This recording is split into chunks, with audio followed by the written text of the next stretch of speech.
नमस्कार विद्यार्थियों, apex agree classes के ऑनलाइन प्लेटफॉर्म पर सभी का हार्दिक स्वागत है।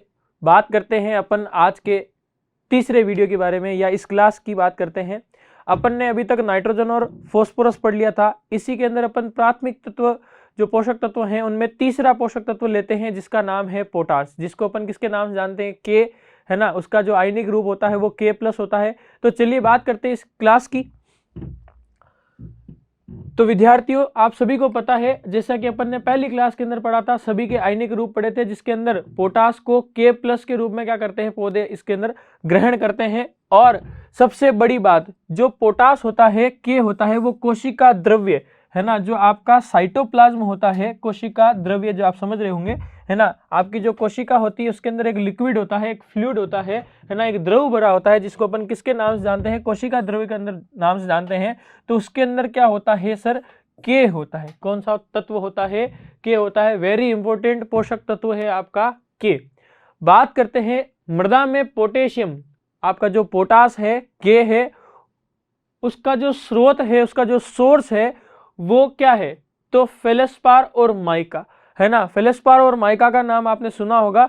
जो विद्यार्थी 12th एग्रीकल्चर के अंदर हैं, जो 12th एग्रीकल्चर के अंदर जो केमिस्ट्री पढ़ते हैं, केमिस्ट्री के अंदर अपने खनिज पढ़े हैं, क्या पढ़े हैं, खनिज पढ़े हैं। उसके अंदर जो फेल्सपार और माइका है ना, वो प्राथमिक खनिजों के अंदर आता है। इसके साथ एक और आता है जिसका नाम है क्वार्ट्ज, है ना साथियों। तो फेल्सपार और माइका किसके स्रोत होते हैं, पोटेशियम के होते हैं। जैसा कि मैंने आपको पिछले वीडियो में कहा था कि आपको फास्फोरस का क्या याद करना है, स्रोत याद करना है ना। क्या करना है, फास्फोरस का स्रोत याद करना है। कौन सा खनिज था, आप मुझे कमेंट बॉक्स में बताएंगे कि फास्फोरस का जो स्रोत था विद्यार्थियों वो कौन सा था, है ना। और मैं ये क्यों पूछ रहा हूं, ताकि मुझे पता चले कि जो मेरे विद्यार्थी वीडियो देख रहे हैं वो पढ़ते हैं या नहीं पढ़ते हैं। इसके लिए मुझे इस वीडियो में क्या करना है, कमेंट करना है। और पोटेशियम का जो क्या है, आपका फेल्सपार है और माइका है ना। बात करते हैं आगे। अब पढ़ते हैं पोटेशियम के कार्य। किसकी बात करते हैं साथियों, पोटेशियम के कार्य की। जैसा कि देखो, अपन ने नाइट्रोजन के कार्य पढ़े कि नाइट्रोजन का मुख्य कार्य क्या था साथियों, है ना, वनस्पतिक वृद्धि करना। फास्फोरस का क्या था, आपने इसके अंदर दानों का निर्माण करना। वैसे ही पोटेशियम का एक कार्य पढ़ते हैं, है ना। पोटेशियम पौधों में रंध्रों, जो पौधे होते हैं उनकी पत्तियां होती है, लीव्स की बात कर रहा हूँ, लीव्स के ऊपर छोटे छोटे क्या होते हैं, रंध्र होते हैं, जिसे मैम अपन, है ना, स्टोमेटा कहते हैं। रंध्रों को खोलने व बंद करने का, उनको क्लोज और ओपन करने का में क्या करता है, सहायता प्रदान करता है या कार्य करता है। इसलिए इसे ट्रैफिक पुलिसमैन कहा जाता है। क्या कहा जाता है, ट्रैफिक पुलिसमैन कहा जाता है। सर ट्रैफिक पुलिसमैन कैसे कहा जाता है, वो तो सीटी बजाता है ना, आते जाते गाड़ियों को हाथ देता है, कभी कहता है चलो साहब, है ना। तो ये ट्रैफिक पुलिसमैन ही है। कैसे है कि जब क्या होता है, पौधे को स्ट्रेस आता है। स्ट्रेस कब आता है, जब उसके पास क्या हो जाती है, पानी की कमी। पौधों को तनाव कब आता है, जब उसके पास क्या होती है, जल की कमी। तो उस समय पौधा क्या जाता है, स्ट्रेस में जाता है। और स्ट्रेस के समय उसके अंदर से क्या होता है, वाष्पोत्सर्जन की क्रिया है वो बढ़ जाती है। जो आपका रेस्पिरेटरी रेट बढ़ती है ना, श्वसन दर बढ़ती है, और साथ ही साथ जो आपकी वाष्पोत्सर्जन है, ट्रांसपीरेशन की जो दर है वो क्या हो जाती है, बढ़ जाती है। उसमें क्या होता है कि पानी का जो होता है ह्रास लगातार होता है, अधिक मात्रा में पानी की क्या हो जाती है, उससे कमी होने लग जाती है। तो उस पानी को, कमी को रोकने के लिए पोटेशियम क्या करता है, उन रंध्रों को क्या करता है, बंद करता है। उसके जब पौधों को रंध्रों को बंद करना होता है, स्टोमेटा को क्लोज करना होता है, उस टाइम वो 60+ से अधिक क्या करता है, एंजाइमों को स्त्राव करता है। कौन करता है, पोटेशियम करता है। ये बात याद रखना साथियों। इसलिए इसे क्या कहते हैं, ट्रैफिक पुलिसमैन कहते हैं। क्वेश्चन आता है, क्या कहता है कि ट्रैफिक पुलिसमैन किस पोषक तत्व को कहा जाता है, तो वहां पर आपका क्या आंसर होगा साहब, के होगा। क्या होगा साहब, के होगा। याद रखना मेरे दोस्तों। बात करते हैं, यह पौधों में प्रत्यक्ष रूप से सूखा सहनशील करने की क्षमता को बढ़ाता है। ये क्या करता है, आपके सूखा सहनशील बनाएगा। कैसे बनाएगा, जब उसके पास पानी की कमी होने लगेगी, रंध्रों को बंद कर देगा और क्या कर देगा, उसको सूखा सहनशील बना देगा, ड्रॉट रेसिस्टेंट बना देगा, डायरेक्ट वे में। अपन ने क्या पढ़ा पिछली क्लास में कि फास्फोरस क्या करता है, अप्रत्यक्ष रूप से क्या बनाता है, पौधों को सूखा सहनशील बनाता है, जड़ों के निर्माण करके, है ना, ये पढ़ा था। लेकिन इसमें क्या होता है, अप्रत्यक्ष रूप से क्या करता है, पौधों को ये क्या करता है, सूखा सहनशील बनाता है, प्रत्यक्ष रूप से बनाता है, डायरेक्ट वे में बनाता है। कैसे? उनके रंध्रों को बंद करके। बात करते हैं नेक्स्ट, यह पौधों में रोग तथा कीटों के प्रति लड़ने की क्षमता को क्या करता है, बढ़ाता है ना। जिसकी प्रतिरोधक क्षमता होती है रोगों से लड़ने की, जैसे नाइट्रोजन की अधिकता से रोगों और कीटों का प्रकोप बढ़ता है, वहीं पर पोटास क्या करता है, पोटास अच्छी मात्रा में दिया होता है तो पौधे के अंदर क्या होता है, आपके कीटों और रोगों से लड़ने की जो क्षमता है वो बढ़ जाती है ना। रोग प्रतिरोधक क्षमता बढ़ जाती है, एंटीबॉडी उसकी जो है अच्छी हो जाती है ना। आपका भी शरीर अगर फिट है तो आप जुकाम बुखार से परेशान नहीं होगे। अगर आप कमजोर हो तो जुकाम और बुखार भी आपको बहुत ज्यादा परेशान कर सकता है। तो प्रतिरोधकता है ना, डिजीज रेसिस्टेंट और इंसेक्ट रेसिस्टेंट डेवलपमेंट कौन करता है, पौधे में पोटास करता है। बात करते हैं अगले पॉइंट की, यह पौधे में स्टार्च तथा कार्बोहाइड्रेट के निर्माण तथा उसके स्थानांतरण को क्या करता है, उस स्थानांतरण में क्या करता है, सहायक होता है। कैसे बात करें सर, किसकी बात कर रहे हो, स्टार्च और कार्बोहाइड्रेट्स की, है ना। स्टार्च और कार्बोहाइड्रेट्स, अब देखो आप स्टार्च और कार्बोहाइड्रेट्स वाली अगर मैं फसलों की बात करूं जिनके अंदर क्या होता है, अधिक मात्रा में स्टार्च है और कार्बोहाइड्रेट्स है,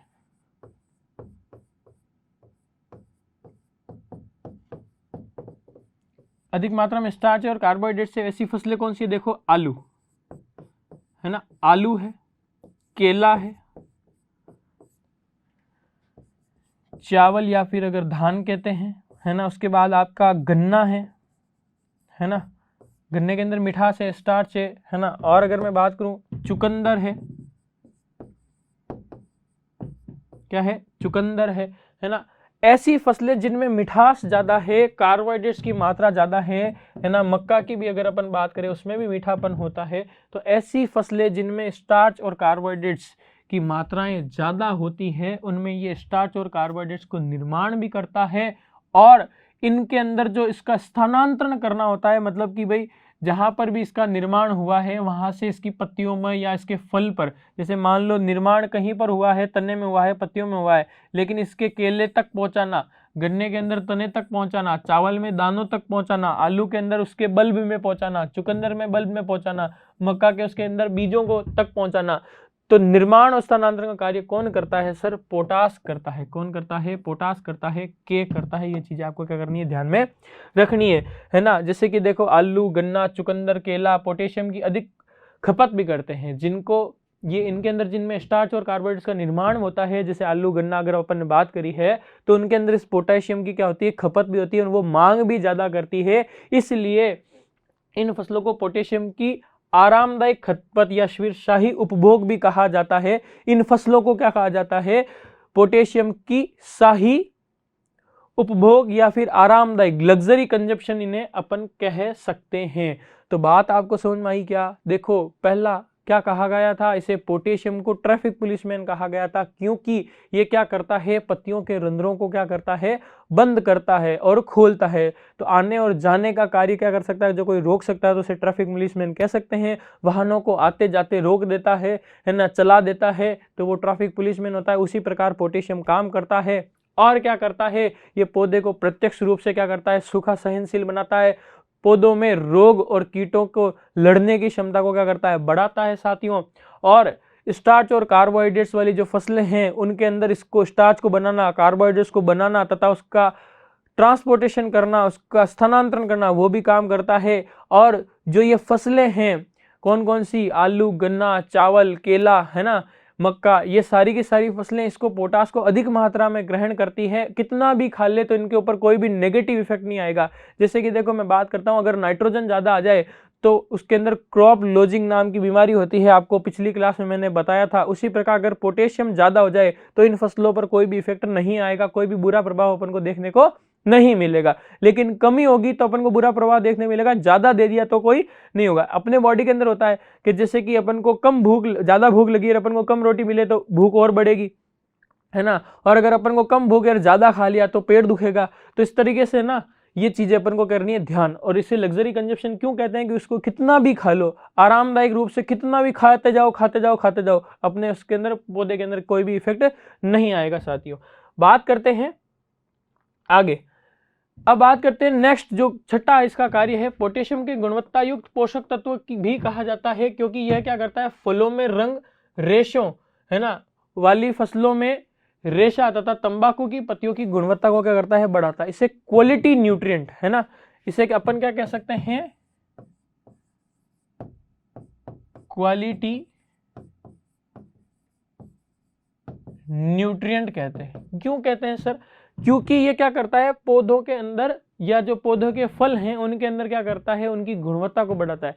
जैसे आप किसी भी फल को खरीदने जाते हो तो अगर उसके अंदर जो रंग है ना, जैसे केला पीला दिखाई देना चाहिए, एप्पल रेड दिखाई देनी चाहिए, पपीता ऑरेंज टाइप का वो पीला जैसा दिखाई देना चाहिए, तो इनके अंदर अगर वो क्या कर रहा है, रंगों का निर्माण कर रहा है, क्या कर रहा है साथियों, रंगों का निर्माण कर रहा है ना, तो वो इस रंगों का निर्माण करने के कौन रिस्पॉन्सिबल है, सर के है। तो इसलिए इसकी क्या होगी, गुणवत्ता बढ़ गई। कभी भी केला खरीदने जाओगे, काला पीला दिखाई देगा तो नहीं लेकर आओगे, हरा दिखाई देगा तो नहीं लोगे, पीला दिखाई देगा तो आप उसको क्या खरीदोगे, क्योंकि वो अच्छा दिखाई दे रहा है, अंदर से कैसा है वो पता नहीं है, कि बाहर से अपन को अच्छा दिखाई देता है तो अपन उसको क्या करते हैं, पसंद करते हैं ना, ऐसा होता है ना। तो इसीलिए क्वालिटी न्यूट्रिएंट करते हैं, क्योंकि ये क्या करता है, उनकी क्वालिटीज को बढ़ाता है ना। पोटेशियम फसलों को गिरने से बचाता है ना, और क्या करता है, पोटेशियम की कमी से, और पोटेशियम की जो कमी होती है पौधों में वो अपन को जल्दी दिखाई नहीं देती है। इसलिए इस पोषक तत्व को क्या कहते हैं, हिडन हंगर कहते हैं, छुपी हुई भूख के नाम से जानते हैं। अगर किसी चीज की कमी हो और तुरंत अपन को दिख जाए तो अपन उसको पूर्ति कर वापस को सही कर सकते हैं,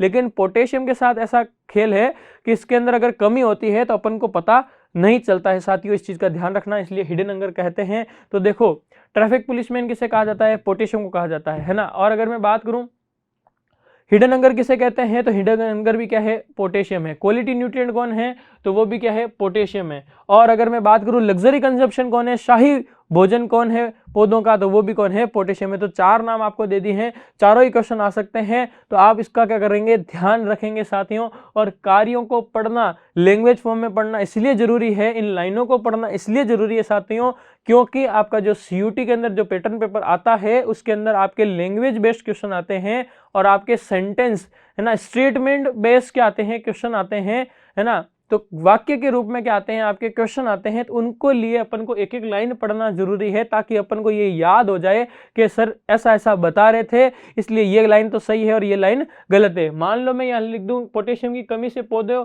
को जल्दी दिखाई नहीं देती है, और यहाँ पर मैं लिख दूं पोटेशियम की कमी पौधों में जल्दी दिखाई देती है, यहाँ से मैं नहीं हटा दूं और यह वाक्य वहां लिख दूंगा और लिख दूं कि पोटेशियम से संबंधित क्या ये वाक्य सही है, तो इस प्रकार आपका क्या हो जाएगा, प्रश्न गलत हो जाएगा साथियों है ना। तो आपको दिमाग में ये हर वर्ड क्या करना है, लिखना है। और इसीलिए मैं क्या लगा रहा हूँ, थ्योरी की क्लासें लगा रहा हूँ, ताकि मेरे बच्चों को सीयूटी तथा जेड दोनों की क्या करा दूं, मैं तैयारी करा दूं। कई इंस्टीट्यूट ऐसे हैं जो सिर्फ जेड की तैयारी कराते हैं, उन्हें सीयूटी का कोई ज्ञान नहीं है ना। जो विद्यार्थी पढ़ाई कर रहे हैं तो उनको दोनों के फॉर्म भरने हैं और दोनों की तैयारी कर रही है, क्योंकि सिलेबस सेम है, बस बात है कि पैटर्न का चेंज है ना। पैटर्न क्या आते हैं, क्वेश्चनों के जो प्रकार हैं वो अलग हैं है ना। तो इस प्रकार अपन को दोनों पढ़ने हैं, दोनों में अगर क्या करना है, उत्तीर्ण होना है, हाई रैंक लेकर आनी है।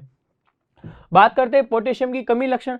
पोटेशियम की कमी के लक्षण पुरानी पत्तियों पर दिखाई देते हैं। देखो NPK, MG और MO के पुरानी पत्तियों पर आते हैं। जिंक का क्या आता है, बीच में आता है। सल्फर, आयरन, कॉपर और क्लोरीन के कहा आते हैं, नई पत्तियों पर आते हैं। और शीर्ष भाग पर किसके आते हैं, कैल्शियम और बोरॉन की आते हैं। ये मैं आपको पिछली क्लास में बता चुका हूं। पोटेशियम की कमी के कारण पत्तियों के किनारे कैसे हो जाते हैं, जुलस जाते हैं, जलने लगते हैं, जुलस जाते हैं ना। इसको जुलस भी लिख सकते हैं, जुलसना मतलब जलना है ना। तो देखो इस प्रकार की अगर कोई आपको पत्ती दिखाई दे रही है ना, किनारे क्या हो गए हैं, जल चुके हैं है ना, लग रहा है ना कि जले में है। तो ये देखो फोटो और वीडियो के माध्यम से पढ़ने का यही एक बहुत उचित माध्यम है, डिजिटल प्लेटफॉर्म। इसीलिए क्या है आज के टाइम पर सक्सेस है कि बच्चे को इमेज के माध्यम से अपन समझा देते हैं। इसी प्रकार हमारी ऑफलाइन क्लासें हैं, वहां पर भी ये चीजें दृश्य हम दिखाएंगे, ताकि आपको जल्दी से जल्दी क्या हो जाए, याद हो जाए। और हमारी क्लासेस को ज्वाइन करने के लिए 9509092555 पर क्या करें, कॉल करें और अपना रजिस्ट्रेशन सुनिश्चित कर ले। 29 मार्च से हमारी क्रैश कोर्स स्टार्ट हो जाएंगे। जेट और सीयूटी दोनों की क्लासें हमारे यहाँ पर लगेगी। तो इस प्रकार के अगर आपको कोई लक्षण दिखाई देते हैं तो वो किसकी कमी के लक्षण है, पोटेशियम की कमी के लक्षण है साथियों। बात करते हैं आगे है ना। तो ये जानकारी मैं आपको दे चुका हूं। इससे पहले अपन क्या कर लेते हैं, तीनों पोषक तत्वों का थोड़ा क्या कर लेते हैं, रिवीजन कर लेते हैं। अपन तीनों प्राथमिक पोषक तत्वों को पढ़ लेते हैं। अपने पास 3 पोषक तत्व हैं प्राथमिक, N, P और K। इनमें महत्वपूर्ण चीजें जो है मैं आपको बता देता हूं है ना। इनको पौधों के किस रूप में ग्रहण करा जाता है, तो देखो NO3 माइनस और NH4 प्लस के रूप में। फास्फोरस की बात करूं तो H2PO4 माइनस के रूप में। इसको किस रूप में ग्रहण करते हैं सर? K प्लस के रूप में इसको ग्रहण करा जाता है। ये चीज आपको नोट करनी है। कार्बनिक पदार्थ इसका क्या होता है? मुख्य रूप से स्रोत होते हैं मिट्टी में, है ना। इसका आपको मैंने क्या कहा था? कमेंट करना। तो अभी तक मैं यहां पर इसको नहीं बता रहा हूं। इसका अभी अपन ने पढ़ा फेलिस्पार और क्या है? माइका है। फेलिस्पार और क्या है? माइका। इसलिए इसने बताया, मेरे को याद है कि आपसे मैंने क्वेश्चन पूछ रखा है, तो इसका कमेंट आपको करना है। निश्चित रूप से जो विद्यार्थी देख रहे हैं वो कमेंट करेंगे, हम वापस उसको रिप्लाई देंगे, है ना। आपको कमेंट करना है। और अगर मैं बात करूं, ये क्या करता है? वानस्पतिक वृद्धि करता है। क्या करता है? मुख्य बातें बता रहा हूं। वानस्पतिक वृद्धि करेगा। और अगर मैं बता रहा हूं यहां पर वानस्पतिक वृद्धि के अलावा ये क्या करता है? प्रोटीन व अमीनो अम्लों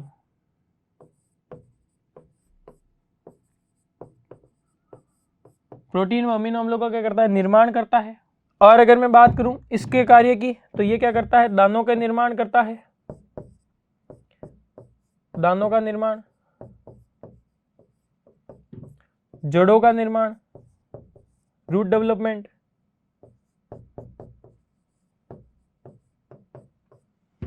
और ये क्या करता है? इसको अपन की ऑफ लाइफ कहते हैं। क्या कहते हैं? की ऑफ लाइफ कहते हैं, जीवन कुंजी कहते हैं, क्योंकि ये क्या करता है? आरएनए,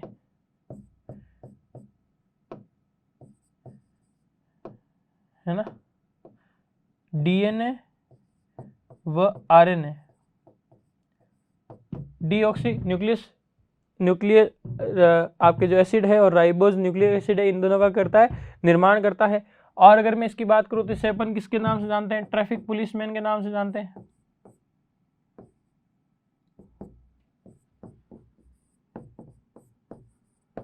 ट्रैफिक पुलिसमैन के नाम से जानते हैं। इसे क्वालिटी न्यूट्रिएंट कहते हैं। क्या कहते हैं? क्वालिटी न्यूट्रिएंट कहते हैं। और इसे लग्जरी कंजप्शन कहा जाता है।